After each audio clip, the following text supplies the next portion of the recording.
And now, from the CFTK-TV studios, this is Open Connection with your host, Robert Pictou. Welcome to Open Connection, your host, Robert Pictou. Our show today comes to you from the traditional and unceded territory of the Tsimshian people. Lithium-ion batteries are increasingly found in devices and systems that the public and first responders use or interact with daily. While these batteries provide an effective and efficient source of power, the likelihood of them overheating, catching on fire, or even lead to explosions increases when they are damaged or improperly used, charged, or stored. On today's Open Connection, Thornhill and Terrace Fire Departments learn how to combat lithium-ion battery fires. With those lithium ions, it's charging them. We're charging them inside our homes.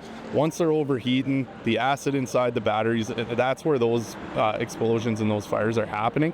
So all we're asking people is, if you are buying these e-bikes and the little scooters, the little hoverboards, is charge them into a safe area. Have them out on a concrete floor in a safe area that if they do catch fire, that you'll be able to either remove it from the area or nothing combustible is around them. You want to do all your background check on everything, right? So if you are buying something that's an off-market, off-brand name, you are putting yourself a little more at risk with those products. I think it was either charging too long or a fault somewhere within the charger. It definitely started because you can see where the incinerator of the charger and the cord itself was completely gone at that time. So we suspected that that's what it was. So far in the last couple of years, and it was an e-bike, they were charging it right up against the side of the house, and unfortunately it did catch the house on fire as well, but nothing lately, which is a good thing, I think. Disposing of batteries, you want to do your research on that as well. Let's recycle them, whether it's ABC Battery Recycle. You want to contact those proper people to recycle those batteries. Don't just be throwing them in the garbage.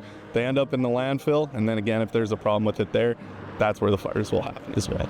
So Terrace Fire and Thornhill Fire here on Saturday, they're actually bringing a electric vehicle down here, and they're actually teaching everything we need to know about them. So again, I don't want to say it. All I know as an emergency responder is don't cut the orange cords, right? That's your main power that's coming into or around the vehicle. Anything that is labeled in orange cabling, those are the things we don't cut. That's your high voltage. And like I say, our equipment nowadays, they lift all the way up to 20 tons. So we do have the equipment to do it. Now it's coming down to, with emergency or EV vehicles, is the extrication of them. If you have to remove a roof, where's the airbags inside them? Where's all the high voltage cabling? Like, there's a lot of metal that we remove the metal from a patient, right? And when we start cutting into metal now, what's inside that? Is it a high voltage cable? Is it a low voltage cable? Where are they running inside an e-vehicle? And they're completely different than a modern vehicle nowadays. So this new system came out a few years ago. Thornhill Fire, where all our engines now are outfitted with it. It's called CAPS. And basically what it is compressed air and foam. And what it's doing is we're utilizing less liters of water mixture with compressed air, and the foam, we're actually getting double the suppression that we need. So whether a vehicle fire or a structure fire, we're utilizing half of the water that we used to and introducing compressed air and foam. It's really been doing its job. The vehicle fires, we're putting them out a lot quicker. You don't need to be tagging onto a hydrant for extra water supply. It's everything that we have on board on these trucks, we're actually being able to suppress. So the foam definitely costs a little more, but cost efficient even in our town. Water costs money, right? So less water that we're using, the water restrictions that we've been on for the last few years and the droughts that we're going through, this is helping out in the community as well. You're being able to suppress that extra time until the rest of our resources show up. So on board our engines right now is 1,000 gallons of water. Being able to double that up with the compressed air and foam, where it's given our tender operations, getting all the rest of that water and resources, it gives them that much more time to get there. So this stuff here in AFFF, it's used anywhere from aircraft to vehicles to Class A to Class B. So it's a universal foam that we're utilizing, and it's environmentally friendly. So we can be out here, you can suppress a house fire and then have it just sit there overnight to hopefully just keep that fire smothered overnight until the cooling process starts. We call it a blanket effect. Just being able to put this foam over top of everything that was burning just kind of helps out with that reignition port throughout the night. not so much on the pumper engineer kind of portion of it, but they all have to understand the capacity of it, the limitations of it, and when to use it and when not to. So firefighters, they go in for an interior attack or something like that, they can call for that CAS at any point in time. They can call for water, they can call for just water and foam. There's many tactics out there, and just having all the tools in the toolbox to be able to utilize at any time. Open Connection will be right back after these messages. And now, from the CFTK-TV studios, this is Open Connection with your host, Robert Pictou. Thank you for staying with us. Firefighters perform firefighting and fire prevention activities. They also help with other emergencies such as medical and public assistance calls, rescues, hazardous goods spills, motor vehicle accidents, as well as other serious incidents. Firefighters must be physically fit, well coordinated, and comfortable working from heights and in confined spaces. Let us return a conversation with Captain Dow. The process now, so Thornhill Fire, we've been a volunteer fire department for many, many years, and now we've just transitioned over to a paid-on-call model. That paid-on-call model, we're hoping to take in recruits and be able to hold on to them. So being able to get compensated for the time that you put back to the community. Our recruitment, we have it open all year round. You can come in and pick up an application in advance.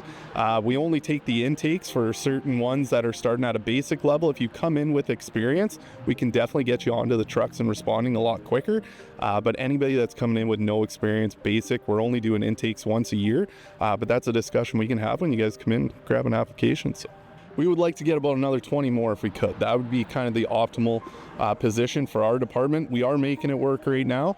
But again, we always look at the burnout, the firefighter burnout, the emergency responder burnout. Every department is feeling it all over Canada, but we want to see if we can get those people up there where everybody's fresh and ready to go for the next one. For our training here, we do expect everybody to go through the full Professional Firefighter 1001 program, and that'll teach you right from the basic of putting on your PPE to all the way up to driving the trucks and pumping the trucks. So that is a requirement for us. The physical fitness, it's not too hard. It is demanding. We do push you to a limit, but it's 5 minutes of hard work. It's all we're asking to get through that one. So, but it gives us an understanding kind of where that recruit is standing as well.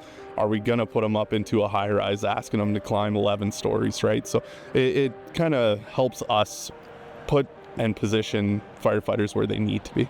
So first responder program right out of our hall, we do get there before police and ambulance a good portion of the time. And again, depending on the call, but for us, we train everybody to be that professional. We're the first ones that family members see. We're the first ones that arrive there for a fire. We're the first ones there for a medical. We're going to do the best we can, keep people safe and in the best shape we can until ambulance or police show up. So we do have an external theoretical college that we use. It's called Viera. It's out of Victoria. And they've been absolutely awesome with us. You do all your online training, theoretical stuff, and then we have evaluators here with our department that we do all the practicals for. Time requirement, all we ask is we practice every Thursday night from 7 till 9:30. But on top of that, we do have minimums. We want to see 70% of all practices throughout the year, and we do ask 20% of all calls throughout the year. So it's not hard to accomplish, but it is time consuming. It has to be something that you have passion into and you want to get back. So Ashley Hare, Chad Bergstreiser, two firefighters that have been with us now for probably 5 or 6 years, maybe a little bit longer with Ashley. I think she's up around 8 to 10 years. And they took the steps. They went through basic firefighter training all the way up to getting their 1001. They completed their 1001. They've been in an acting lieutenant position for the past year, and now we've officially put them into the acting lieutenant, where they'll actually be out in the service truck responding to calls on their own and taking that command position. And they start their Officer 1 theoretical. They're starting that in January. So yeah, super exciting. Very big deal. So even for myself, 12 years in the making just to get up into the officer course. So you start at the bottom and you pick the path that you want to go as a firefighter. You can go the driver engineer route, you can go an officer route, and it sets you for the future. These certificates you hold for your life, and you can take them anywhere in the world with you. So we have had other female officers. Captain Brown, she was a volunteer firefighter here for many, many years as well. And she kind of did a lot of the prevention and administration side of the department on a captain position, but yeah. Female volunteers shouldn't be intimidated? Absolutely not. We got tons of females here now, and honestly, a lot of them are pushing the males out there too, so it's good to see. Open Connection will be right back after these messages. And now, from the CFTK-TV studios, this is Open Connection with your host, Robert Pictou. Welcome back to Open Connection. The Government of Canada is committed to increasing the proportion of zero-emission vehicles by 2035, when 100% of all light-duty vehicles sold in Canada will be zero emissions. This rapid increase in ZEVs, mostly expected to be electric, using large configuration of lithium-ion batteries, will significantly change fire service hazard and operation. Let us return the conversation with Terrace Deputy Chief Joel Brosen. So today we have Kevin Patterson. He's a training officer out of Banff, Alberta, and he's doing some training, some cross-training for the Terrace and Thornhill Fire Departments around electric vehicles and the safety considerations that we as first responders can follow and should be following to ensure best practices through fire suppression and vehicle electrification. Some of the considerations are, in typical gas or diesel-powered vehicles, you got the engine in the front. With some of the electric or hybrid vehicles, we don't have the engine in the front. It could be in the back. It could be all the battery panels that go along the bottom, or in some of the buses or transport vehicles, the batteries in the roof as well. So ensuring that we know where we can be cutting to avoid concerns and issues is a big part of what this training is all about. Some of the considerations that we as first responders need to have with the electric vehicles is the time and the amount of water that it's going to take to extinguish one of them. So some of the extenuating factors could be exposures, buildings. Typically we'll see these vehicles in a parked garage where they're charging. And so when the fire breaks out in the vehicle, now we're not only just dealing with the vehicle fire, but we're dealing with the exposure of the actual house and surrounding area. We do find with the electric vehicles, because they are battery powered and operated, the capacity, the overall weight of the vehicle is actually substantially more than your regular passenger vehicle, sedan and or truck. So that's definitely a consideration, is the weight of it. Again, the fire suppression, needing a water supply, so ensuring that we have ample water to be able to put the fire out, and then knowing exactly the techniques that are going to help us to effectively put the fire out and effectively do an extrication if someone were trapped inside the vehicle.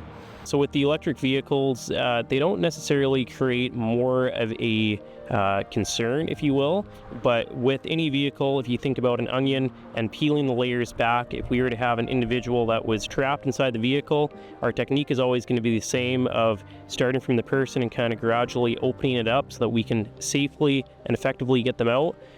What Kevin Patterson is bringing us is the techniques and the strategies to know where to cut to ensure that we're not infringing on batteries, certain airbags where they are in the vehicle, so that we can essentially not cut into them and prevent and mitigate any further concerns. The instructor is showing us on the different types of models and the vehicles where the battery disconnections are going to be. They do differ from vehicle to vehicle, and so ensuring that we're cutting A, the right wire, and B, in the right location to secure the source that we're going to be working around. These are the techniques that he's bringing that are quite literally life-saving, and not just for the person that's been in the incident, but also for the first responders that are helping the individuals in that time of need. In all of the coursework that we do as first responders, we start with the theory component of basically the foundation. Once we have that foundation through the theory and the knowledge of the do's, the don'ts, the safety considerations, the strategies, the techniques, the tactics, once we have that package together, we're then going to go down to the training grounds.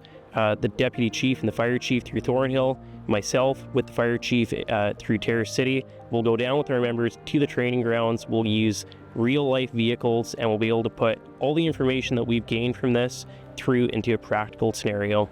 What I do know generally across British Columbia and North America, with the evolving electric vehicles that we're seeing coming through, that is a big point of consideration that all of us chief officers are taking into consideration, wanting to stay progressive, wanting to stay ahead of the growing technology and what's coming down the line, so that we can keep our responders safe, and essentially at the end of the day help the individuals that are, driving these vehicles and maybe in incidents where they need our help. So today, the two fire departments asked me to come and provide them with some training on how to deal with hybrid and electric vehicles. So it's imperative that fire departments start training and understanding what's coming our way. Well, it's not coming, it's already here. It's not super new technology, but we're just starting to see them in our neighborhoods. And as we continue to see charging networks installed, you build it, they will come. And so we're starting to see influxes of these all over North America. So there is a change of technique with that. There is no magic pill as it stands today. However, our battery technology has come a real long way, and we just don't see as many as we have. So again, we're getting better and better.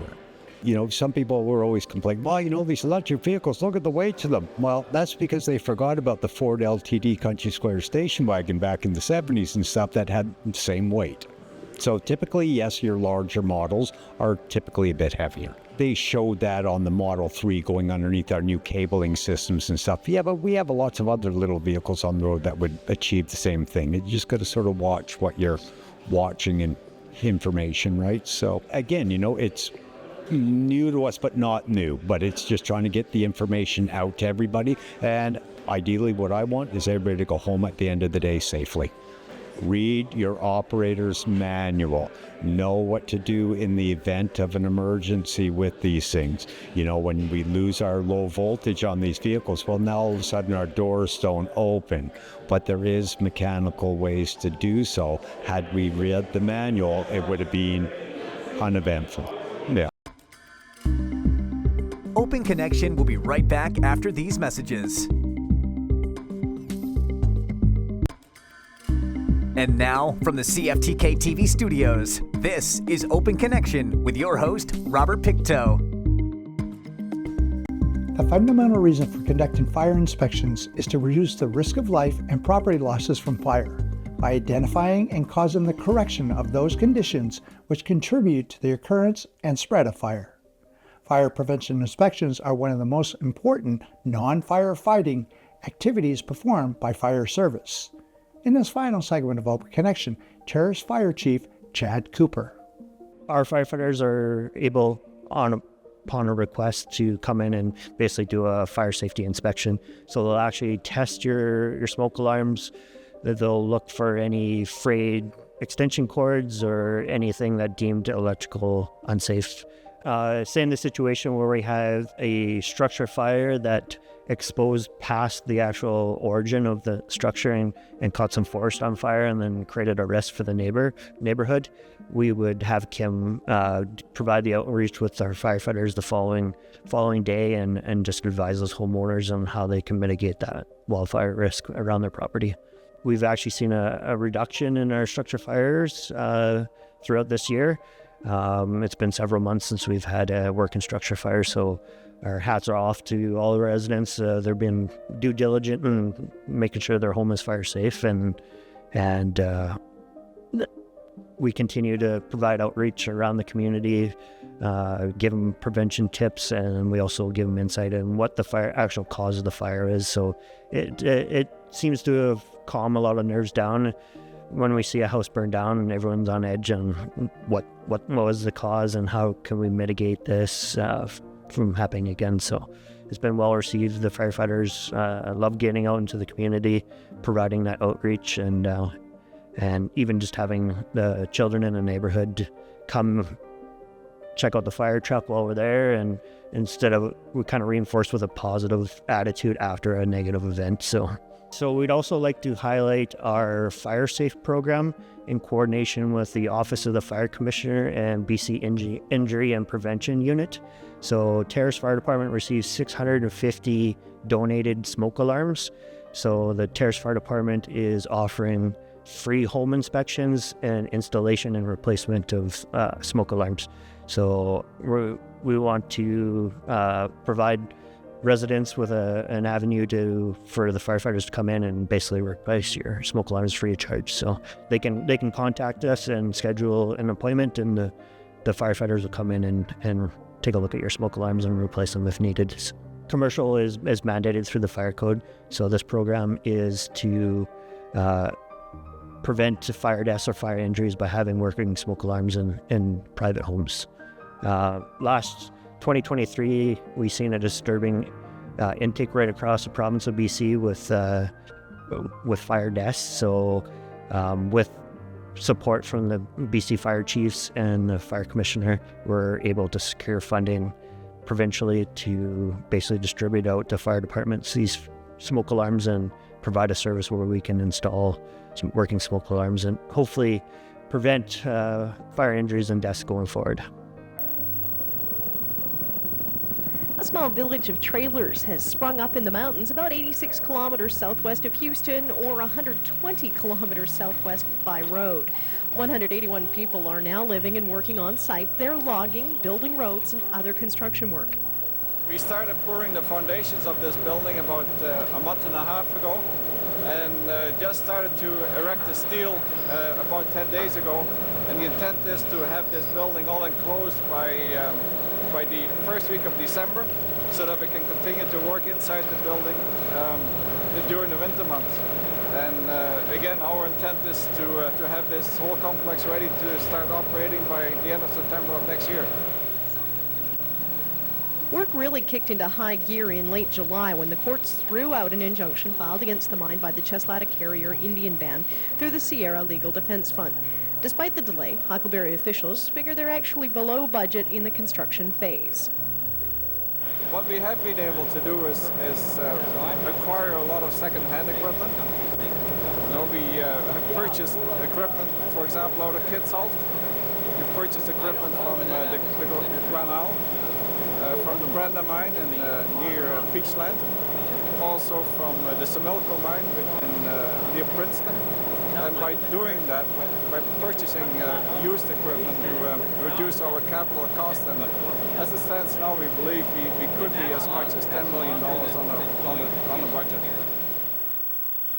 Despite earlier indications that copper would be shipped to Japan through the port in Prince Rupert, it turns out the company is actually still in negotiations with both Prince Rupert and Stewart. Well, it's a negotiating process, with the ports, and also again, the capital project or the capital requirements depends on what facilities that are there right now. So yeah, it's a negotiating process in terms of how much we have to pay for storage or to load the material out, but it's. Because we use longshoremen to load the ships, and but then that's only part of the equation. I mean, the other one is definitely the capital required to put the facilities up. The Huckleberry Open Pit Copper Mine project is expected to cost about $137 million, but it'll create 200 permanent jobs at the mine alone over the next 16 years. Marie Taylor, First News, at the Huckleberry mine site southwest of Houston. Thank you for joining us for this episode of Open Connection. The greatest distance in the existence of man is not from here to there, but the connection with his mind and heart. If we can conquer that distance, we can soar like an eagle and realize our immensity within. I'm Robert Pictou.